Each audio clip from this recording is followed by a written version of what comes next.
ผู้ลางคนก็ตื่นตาตื่นใจได้เห็นเครื่องบินไกลๆครั้งแรกในชีวิตเทื่อแรกเลยมันแม่นค่ะบ่อยเทื่อที่สองเทื่อแรกแค่นี้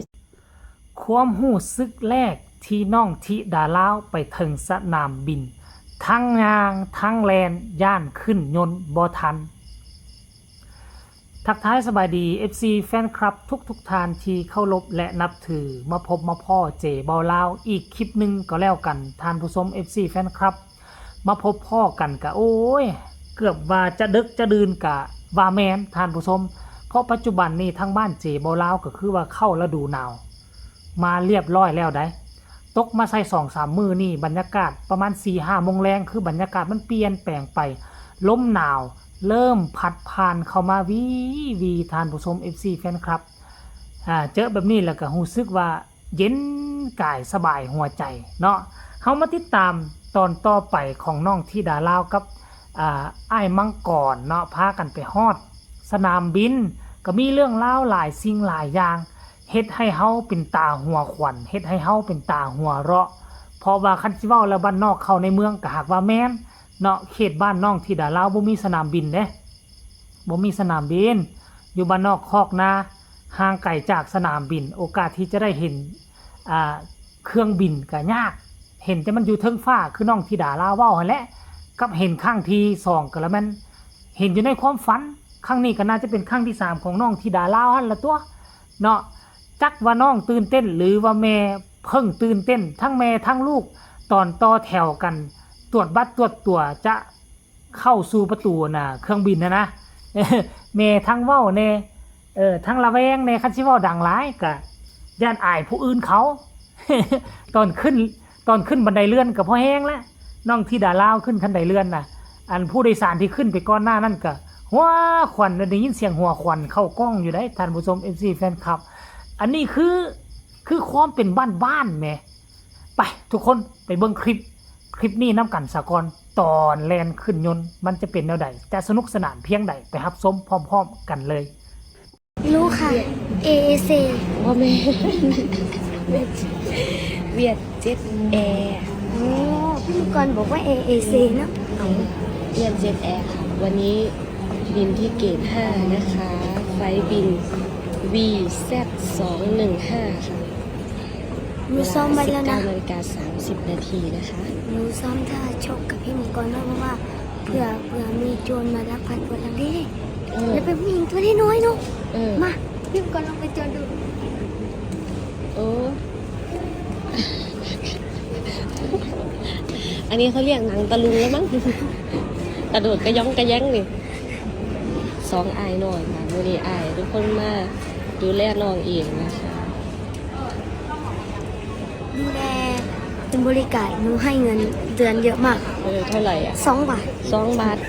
บัดย่ามไปซื้อขนมไผ่จ่ายบ่นี่ให้แม่พึ่งจ่ายกับอ้ายจ่ายแต่ว่าจ้างบริการ2 บาทใช่ค่ะแล้วก็แม่พึ่งเป็นคนดูแลเป็นคนช่วยแล้วก็จ้าง1 บาทจ้างหลายโพดจมหยังนั่นนี่มันอันนั้นบ่ได้มันเป็นแหลมแบบนี้มันกระแทกแล้วพี่มังกรก็จะซื้อมีอีหยังอ่ะอะไรที่ไม่ได้ซื้อของที่ร้านบ่แม่นมันอยู่ในโต๊ะเฮ็ดงานอยู่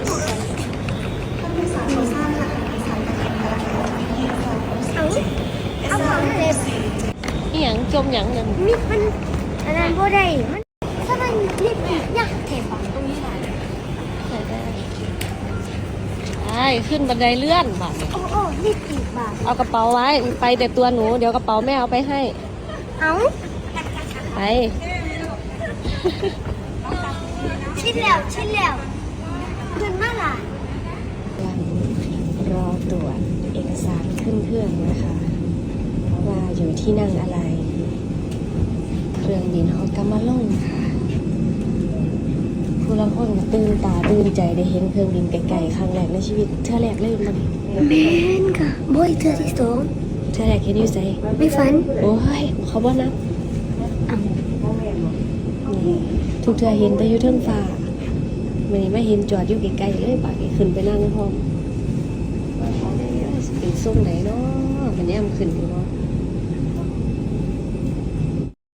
เห็นบ่ล่ะ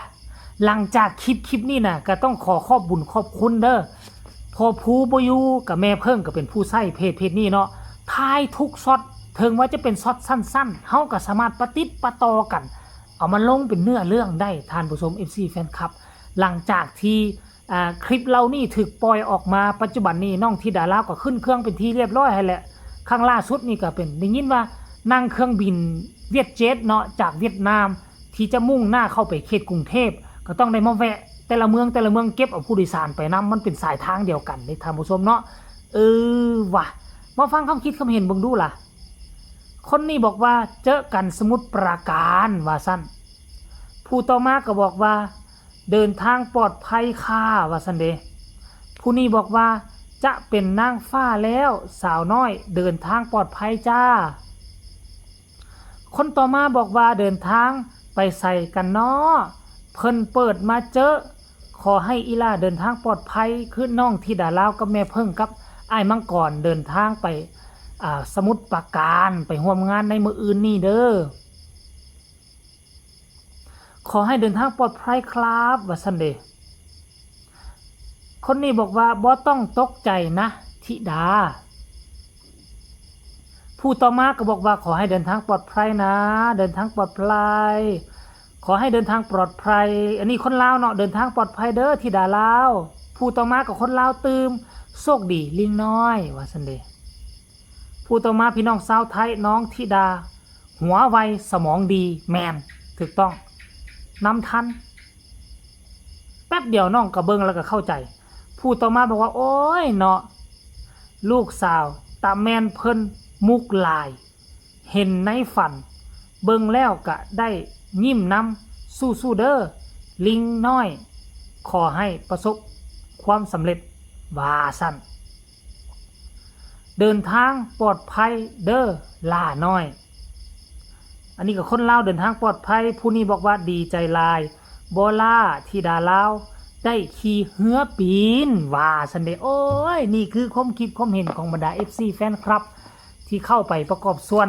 อยู่ในคลิปของแม่เพิ่งที่ถ่ายลงในแอปฟ้าของพ่อภูศรีวิไลเฮาก็จะได้เห็นความสดใสความตื่นเต้นของน้องธิดาลาวบ่ว่าจะไผแหละครั้งแรกไผก็ตื่นเต้นหมดเจบ่ลาวก็ตื่นเต้นคือเดียวกันแต่ว่าเจบ่ลาวบ่มีโอกาสสัมผัสครั้งแรกเพราะยังบ่เคยขึ้นเครื่องบินเทื่อยังบ่เคยขึ้นยนต์เทื่อ เอาคลิปนี้ก็นำเสนอเพียงแต่ซ้ำนี้ก็แล้วกันรอถ่ายอีกคลิปหน้าหลังจากเครื่องบินแลนดิ้งไปลงใส่สมุทรปราการมันจะเป็นแนวใดจะไปพักอยู่ใส่เดี๋ยวให้ทุกคนกดไลค์กดแชร์กดติดตามเอาไว้เพื่อจะบ่พลาดในคลิปต่อไปเจบ่เราจะติดตามอีกคลิปหนึ่งก่อนนอนกันแล้วกันสำหรับคลิปนี้ขอกล่าวคำว่าสบายดี